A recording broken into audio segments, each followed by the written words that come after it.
Bienvenue dans le podcast de l'EFUS, un podcast réalisé par le Forum européen pour la sécurité urbaine. Je suis Elisabeth Johnston, déléguée générale de l'EFUS, un réseau européen de 250 autorités locales et régionales dédiées à la sécurité urbaine.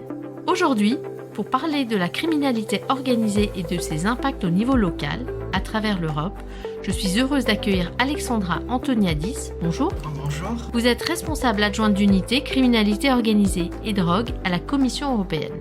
Et Gilles Simeone.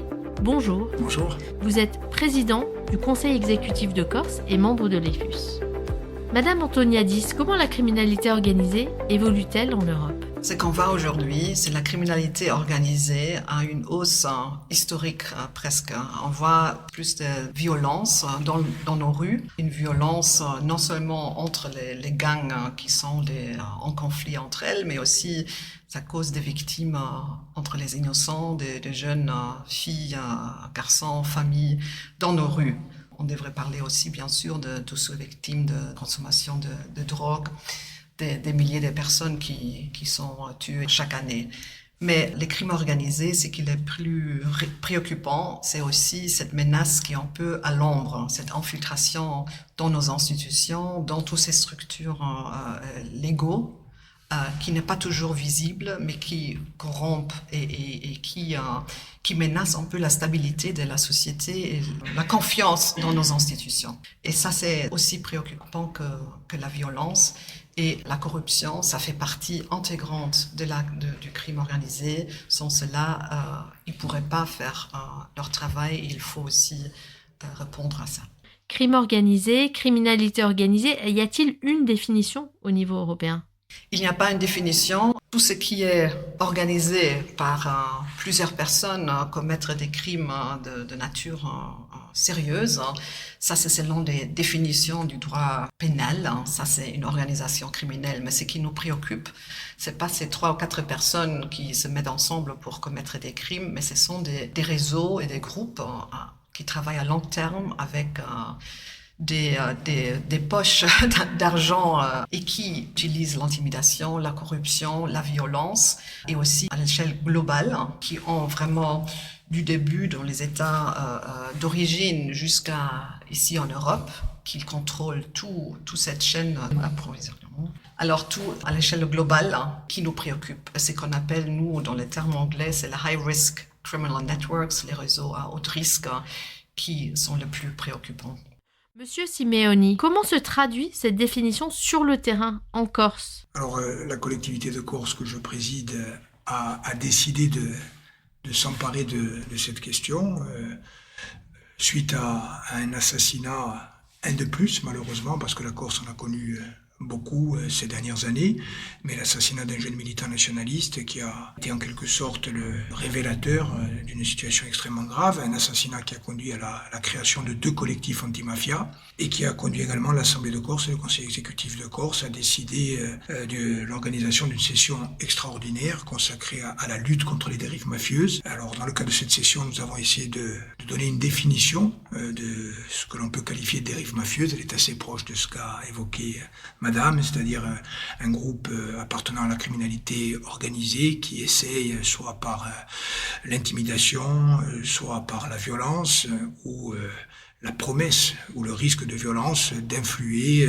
sur les choix des milieux économiques, politiques, voire sur les choix de la société tout entière. Puis à partir de cette définition, nous avons essayé de mettre en place une méthode de travail à travers 5 groupes de travail, 5 thématiques qui ont réuni pendant plusieurs mois à la fois les élus, les associations, les collectifs de lutte anti-mafia, la société civile de façon générale, mais également des intervenants extérieurs, notamment des experts français, italiens, européens, internationaux, pour essayer de réfléchir à une réponse institutionnelle, politique, mais également sociale et sociétale, autour à la fois du renforcement des moyens de lutte juridiques et institutionnels, une réflexion aussi sur la procédure pénale et le droit pénal, la lutte contre les dérives qu'il peut y avoir dans certains secteurs que nous avons identifiés comme à haut risque. Je pense par exemple au secteur des déchets ou au secteur immobilier où on sait qu'en Corse, il y a une forte spéculation immobilière. Et puis également une réflexion de moyen et de long terme, les enjeux culturels, sociaux et sociétaux, parce que au-delà de la réponse pénale, au-delà de la réponse politique, je pense que la lutte contre les dérives mafieuses passe aussi par une prise de conscience citoyenne, une prise de conscience civique, et notamment Léo Luca Orlando, le maire de Palerme, avec qui j'ai eu l'occasion de discuter, et qui a beaucoup guidé aussi nos travaux à travers son expérience, nous a rappelé que le combat contre la mafia se mène à l'échelle d'une ou plusieurs générations, notamment par l'émergence d'une culture citoyenne et démocratique. Quelle est la situation aujourd'hui en Corse à ce niveau-là? La situation, elle est objectivement inquiétante par un certain nombre d'aspects. D'abord parce qu'il y a incontestablement une présence forte et qui est allée en se renforçant de cette dérive mafieuse. Il y a également un modèle économique qui aujourd'hui à la fois appelle, renforce et nourrit ce type de dérive, un modèle économique qui est déséquilibré et qui fonctionne par exemple notamment sur les logiques de spéculation immobilière. Dire aussi qu'une île est peut-être plus exposée qu'un territoire continental à des logiques de captation à travers des monopoles ou la dépendance par rapport à certains secteurs économiques. Et puis globalement, nous sommes aussi une terre méditerranéenne. Il y a donc aussi une dimension sociologique qui existe et qu'il faut prendre en compte. Et donc la réponse, elle ne peut être à mon avis que globale, en rappelant aussi que les compétences régaliennes, notamment dans le domaine de la justice et de la police, restent exclusivement du domaine de l'État, mais la collectivité de Corse est aussi l'institution qui garantit, représente et défend les intérêts matériels et moraux de la Corse et du peuple corse. Donc nous sommes emparés de cette question, y compris au-delà des strictes compétences que nous reconnaît la loi, sans vouloir interférer dans le champ du régalien, mais en essayant d'apporter une réponse qui soit plurifactorielle en impliquant l'ensemble de la société corse. Est-ce qu'il existe une réponse au niveau européen dans ce domaine? Et en Europe, ce qu'on essaye de faire, c'est un peu de donner une approche qui pourrait être guider les initiatives au niveau national, régional et locaux sur base des expériences qu'on a avec nos interlocuteurs. Alors ça, c'est un peu la valeur ajoutée, je dirais, de l'Europe, de voir ce qu'il se passe partout en Europe, s'il y a des bonnes pratiques, mais aussi si on identifie des obstacles ou les défis qui sont rencontrés par les différents acteurs et trouver une solution au niveau européen. Et ça, c'est quelquefois, on peut inciter des approches. Par exemple, si on met plus l'accent sur la prévention et pas seulement la réponse répressive, ça donne, c'est un signal et aussi pour inciter les États membres à mettre des mesures en place, y inclut les financements qui doivent accompagner toute mesure. L'Europe fait aussi la législation contraignante pour les États membres et je dirais par exemple priver les criminels de leurs avoirs. Il y a une nouvelle directive qui va être entrée en vigueur prochainement et là on donne des outils, on oblige des États membres d'utiliser tous les outils pour priver les groupes et l'organisation criminelle de leurs avoirs parce que sans argent ils peuvent pas agir. Et l'autre aspect, c'est on met toujours les différents acteurs et initiatives ensemble avec des réseaux. Il y a EFUS, mais aussi financé par l'Union européenne. Il y a le European Crime Prevention Network, the European Network of the Administrative Approach. Et comme ça, en créant des réseaux comme ça, on essaye de mettre des acteurs ensemble et développer des bonnes pratiques. Et tout ça combiné aussi avec financement, soutien financier aux États membres, mais aussi aux autorités locales. Et aussi peut-être la formation avec CEPOL, ça c'est pour la police, mais on peut aussi mettre des programmes de formation, parce que si sans formation, toutes les mesures qui sont écrites sur papier vont pas être appliquées en pratique. Et ça c'est un peu ce que l'Europe peut ajouter ou peut donner à faciliter cette lutte à long terme contre les crimes organisés. Est-ce que cette approche vous semble répondre aux besoins locaux, Monsieur Simonet? Oui, tout à fait. Bon, d'abord parce que par définition, la criminalité organisée ne connaît pas les frontières, qui sont souvent des phénomènes transnationaux, donc que ce soit au niveau politique, judiciaire ou même au niveau culturel. Je pense qu'il faut élargir les horizons. Premier niveau de réflexion. Deuxième niveau de réflexion, moi je crois beaucoup à l'Europe comme projet démocratique. Donc être dans une logique de réseau, se nourrir des expériences et des regards qui ont pu prospérer ailleurs. Je crois que c'est extrêmement utile. Par exemple, en ce qui concerne la collectivité de Corse, l'Assemblée de Corse, le Conseil exécutif de Corse, nous avons eu l'occasion d'écouter des experts français, des experts belges, des experts italiens, bien sûr. Il y a une proximité à la fois géographique et culturelle, notamment avec le sud de l'Italie, pour le meilleur et quelquefois pour le pire, qui fait que nous sommes très attentifs à ce qui se passe ailleurs et pouvoir aussi bénéficier du regard et de l'expertise, par exemple, des FUS, c'est pour nous une plus-value considérable. Quel est le rôle que peuvent jouer des administrations locales comme la vôtre dans la lutte contre le crime organisé ? Alors, d'abord, rappeler que nous n'avons pas les moyens que peut avoir un État et que, comme je le disais tout à l'heure, les compétences régaliennes, la police et la justice, qui sont quand même les deux premiers vecteurs de la lutte contre la criminalité organisée, relèvent aujourd'hui exclusivement de l'État ou quelquefois de la coopération européenne. Par contre, les institutions comme la nôtre sont aussi des institutions qui sont dans un rapport de grande proximité avec les citoyens et avec le peuple. Donc je pense que c'est notre devoir, a fortiori, nous sommes dans une logique d'aspiration à l'autonomie au plan politique. Donc l'autonomie, c'est une éthique de la responsabilité.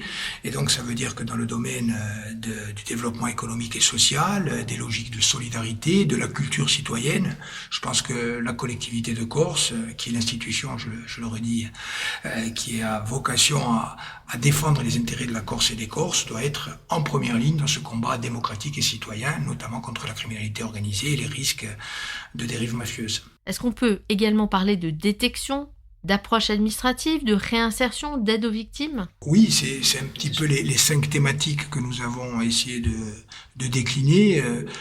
Par exemple, un des ateliers s'appelait Éthique et politique publique.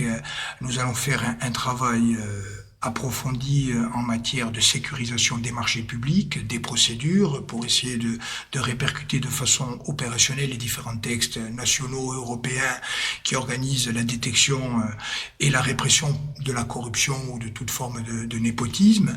Donc, enjeu de marché public, enjeu de proximité aussi. Par exemple, un des ateliers, c'était drogue et commerce illicite. La Corse, comme toutes les régions où tous les territoires européens est exposé à une augmentation considérable de la consommation de toutes les drogues. Donc il y a un vrai enjeu de santé publique, il y a un enjeu d'éducation, il y a un enjeu de pédagogie, y compris par exemple auprès des commerçants qui peuvent accueillir des clientèles de jeunes, et notamment et particulièrement l'été, puisque la Corse est une destination touristique.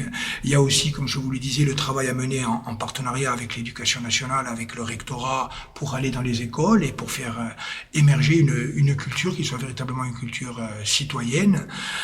Donc tout ça vise à converger. Il y a aussi la question, par exemple, du modèle de développement économique. Moi, je crois aujourd'hui que nous vivons en Corse une croissance appauvrissante qui repose aussi et très largement, par exemple, sur des phénomènes de spéculation immobilière, de surprofit dans certains secteurs. Et je crois que la puissance publique doit intervenir pour lutter contre les surprofits et pour, par exemple, jouer un rôle de régulation, d'équilibre, permettre à tout le monde d'accéder au foncier dans des conditions qui soient des conditions satisfaisantes. Donc, le chantier est d'envergure, mais il mérite d'être mené. Pensez-vous à d'autres rôles que peuvent jouer les administrations locales ? D'abord, je voudrais dire que c'est vrai que dans toutes les politiques européennes sur la sécurité, peut-être souvent on pense que c'est vraiment dirigé seulement au niveau national. Et c'est vrai que les compétences, comme vous dites, de répression, ça c'est souvent au niveau national. Mais dans tous nos documents de politique stratégique, on reconnaît le rôle primordial des autorités régionaux régionales et locales. Et ça, surtout dans les domaines de prévention. Parce que là, il y a quand même, au niveau local, ce sont les premiers qui qui souffrent un peu de l'impact du crime organisé, mais ils ont aussi des mesures à prendre. Et c'est que vous avez mentionné aussi l'approche administrative, parce que tout crime organisé a de quelque sorte besoin des structures de l'économie légale, pour avoir des entreprises ou des restaurants pour le blanchiment d'argent. Dans les marchés publics, il y a quand même des moyens de vérifier si les entreprises qui soumettent des offres, ils sont liés à la mafia ou pas. On peut retirer des permis commerciaux. Alors, il y a quand même une panoplie de mesures pour les autorités locales à prendre, et cette approche administrative, de prendre des mesures administratives et pas seulement répressives. Comment peut-on identifier les facteurs de protection ? Les facteurs de protection ou des risques sont un peu, en termes généraux, sont toujours les mêmes. On veut se sentir apprécié, il faut avoir un futur, il faut avoir de l'argent, peut-être aussi l'argent facile, mais quelquefois on veut un emploi, on doit financer, on doit soutenir sa famille. Alors, tous ces besoins qui sont pas remplis de quelque sorte, s'il y a cette offre criminelle qui offre une solution à tous ces défis ou ces manques, alors là, on sait les facteurs de risque, mais on sait aussi comme miroir les facteurs de protection, de l'emploi, des services sociaux, d'engagement avec les communautés, avec les familles, avec les jeunes, de les donner une perspective. Ces facteurs généraux sont connus, c'est presque common sense, mais ce qui est important, c'est vraiment dans les communautés de vraiment analyser qu'est-ce qui se passe exactement pour avoir des mesures ciblées, parce qu'on peut parler en général des facteurs de protection, offrir des activités sportives, mais si on voit que dans la communauté, c'est pas exactement ce qu'ils veulent, qu'ils sont plutôt dans la musique, ce que je veux dire, c'est qu'il faut vraiment cette analyse au niveau local pour savoir quels sont vraiment les risques et quels sont les moyens de protection pour être ciblés pour la réponse. Autre défi, plutôt pour vous, Monsieur Simeoni. Les agents sur le terrain évoluent dans un contexte de grande dangerosité. Comment les sécurise-t-on ? Alors, chez nous, encore une fois, c'est particulier. La Corse est une société de proximité. Ce qui est paradoxal, c'est que cohabite en même temps une criminalité organisée qui fait peser un véritable poids et un poids dangereux sur la société, mais il n'y a pas de sentiment d'insécurité au quotidien pour la plupart des personnes qui travaillent, et notamment, je pense que les travailleurs sociaux sont en Corse comme ailleurs dans une difficulté structurelle parce que c'est un travail qui est prenant, mais par exemple, ils vont pas être sous la menace directe d'une organisation mafieuse, etc. Chez nous, la menace, à mon avis, est beaucoup plus insidieuse, beaucoup plus diffuse. Il n'y a pas de sentiment d'insécurité au quotidien, notamment à travers la petite ou la moyenne délinquance. C'est plus sur les grands équilibres macroéconomiques, sur les grandes décisions, sur les marchés publics, sur les enjeux d'affaires à forte plus-value commerciale qu'il peut y avoir des pressions mafieuses qui peuvent y compris ensuite se concrétiser par des actes de violence. Quelle est votre conclusion après cet échange entre le niveau européen et le niveau local ? Pour moi, je dirais que l'Europe a besoin des autorités locaux et régionaux. Parce que c'est là où les choses se passent et c'est là où les maires ou les gouvernants sont directement responsables pour le bien-être de leurs citoyens. Et c'est pourquoi pour nous, c'est un partenaire précieux pour informer aussi nos politiques qui sont vraiment ciblées et qui font une contribution vraiment pratique au niveau local. Moi, c'est un peu la même chose, mais vu peut-être plus du côté politique. Alors, c'est vrai que globalement, je trouve que l'Europe pourrait et devrait être sans doute plus sociale, plus proche des citoyens, plus proche des peuples.